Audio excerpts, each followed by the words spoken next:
দুটোই ভালো লাগবে। তা সেই কথা যেই না শুনেছে অমনি বাবা বলছে যে খোকা আমরা আমরা বেড়াতে যাব, আমরা ঘুরতে যাব খোকা। হ্যাঁ কোথায় নিয়ে যাবি খোকা? বল বল কোথায় নিয়ে যাবি? ও বাবা তুমি তাড়াতাড়ি তৈরি হয়ে নাও, তোমাকে যখন নিয়ে যাব তখন তো তুমি বুঝতে পারবে যে তোমাকে কোথায় নিয়ে গেছি।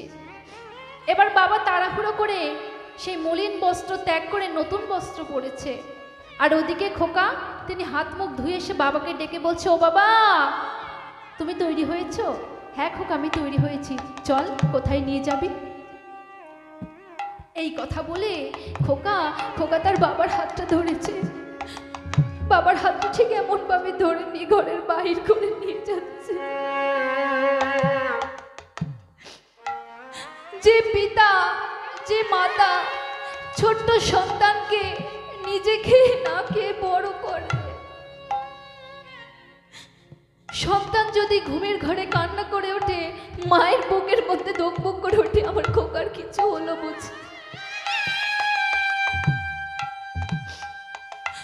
খোকা যদি বিছানায় প্রসাব করেছে মা কি করেছে? সন্তানকে উঠিয়ে শুকনো জায়গায় রেখে তিনি নিজে ভিজা জায়গায় শুয়েছে। আর সেই পুত্র কন্যা সেই মায়া বাবার ব্যথা বোঝে না। যখন বয়স হয়ে যায় তারা তাদের উপর বোঝা হয়ে যায়। এটাই তো প্রকৃতির নিয়ম। তাই সেই খোকা তার হাত ধরে নিয়ে বাহির করে নিয়ে চলে যাচ্ছে। সেই বাবা তো জানে না যে এই যে সে বাহির হচ্ছে সে আর ঘরে আদৌ ফিরে আসবে কিনা। তা এমন করে তিনি গাড়িতে বসেছে, বসে অনেক দূর চলে গেছে, প্রায় 100 কিলোমিটার দূরে চলে গেছে। সেখানে একটি মন্দির আছে, সেই মন্দিরে নিয়ে গেছে। মন্দিরে নিয়ে গিয়ে তাকে বলছে, ও বাবা তোমার ক্ষুধা লাগেনি?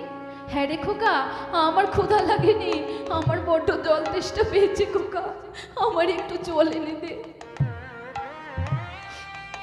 বাবা তুমি একটু বসো এখানে কেমন, আমি একটু জল নিয়ে আসি তোমার জন্য।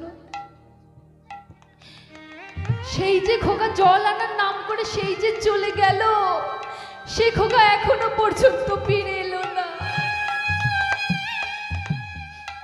ঘন্টার পর ঘন্টা কেটে যাচ্ছে, খোকা ফিরে আসছে না। দিনের পর দিন কেটে যাচ্ছে, খোকা ফিরে আসছে না।